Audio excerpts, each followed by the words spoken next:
அப்படி அந்த ஆள் என்னங்க தப்பு பண்ணா? இந்த நாட்டுடைய ராணுவ ரகசியத்தை எடுத்துட்டு போய் பக்கத்து கண்ட்ரிக்கு வித்துட்டானா?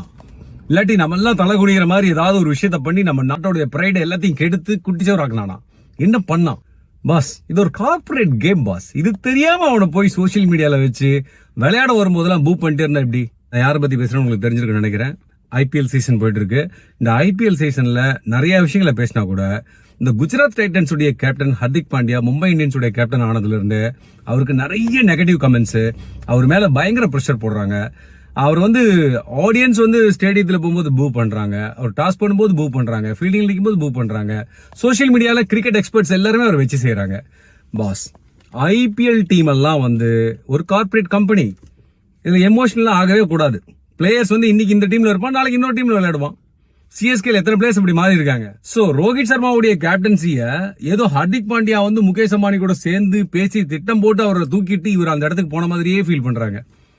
கார்பரேட்ல எப்படின்னா நமக்கு தேவைன்னா வச்சுக்குவாங்க, தேவையில்லை நினைச்சீங்கன்னா நீங்க என்னதான் உயிரை கொடுத்து வேலை பார்த்திருந்தாலும் டேஷா போச்சுன்னு தூக்கி போட்டு போயிட்டே இருப்பாங்க. இப்போ இதான் நடந்திருக்கு. அவன் ஃபியூச்சரை பத்தி யோசிச்சிருப்பான், என்ன பண்ணிருப்பான். மும்பை இந்தியன்ஸ் சரிப்பா, இப்போ ரோஹித் சர்மா இவ்வளவு வருஷம் சக்சஸ்ஃபுல்லா கப்பெல்லாம் வாங்கி கொடுத்துட்டாரு. ஆனா இவர் எவ்வளவு வருஷத்துக்கு விளையாடுவாரு? நாளைக்கே ஒரு வருஷம் கழிச்சு ஒரு ரிட்டையர் ஆயிட்டாருனா அப்ப ஃபியூச்சர் என்ன பண்றது? இப்ப இருந்தே நம்ம ரெடி பண்ணலாம் அப்படின்னு சொல்லிட்டு சரி யாரை சூஸ் பண்ணலாம்? ஒரு கார்பரேட் கம்பெனி ஒரு சிட்டிக்குள்ளார இல்லாட்டி ஒரு ஊருக்குள்ள வரான்னு வச்சுக்கோங்களேன், என்ன பண்ணுவான்னா அந்த காம்படிட்டர்ல எவன் நல்லா பெர்ஃபார்ம் பண்றானோ அவனை தூக்க பார்ப்பான். இதே தான் நடந்தது.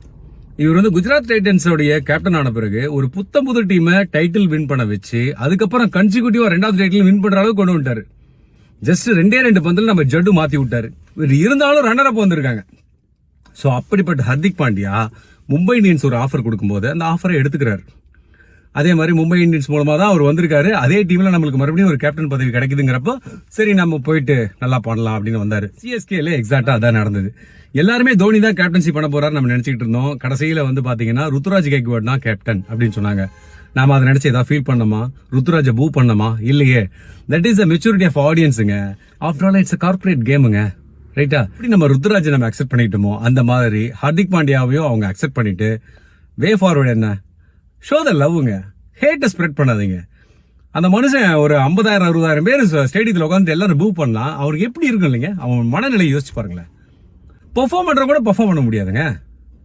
ஹர்திக் பாண்டியாவோட மிஸ்டேக் இதுல எதுவுமே கிடையாது.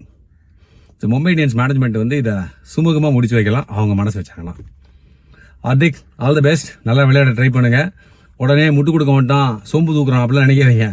என் மனசுல படுத்து நான் சொல்றேன். சரி, என்னுடைய பாயிண்ட் ஆஃப் வியூ நான் ஷேர் பண்ணிருக்கேன். நீங்க என்ன நினைக்கிறீங்க? கமெண்ட்ஸ்ல போடுங்க. இன்னொரு வீடியோல உங்களை மீட் பண்றேன். Take care.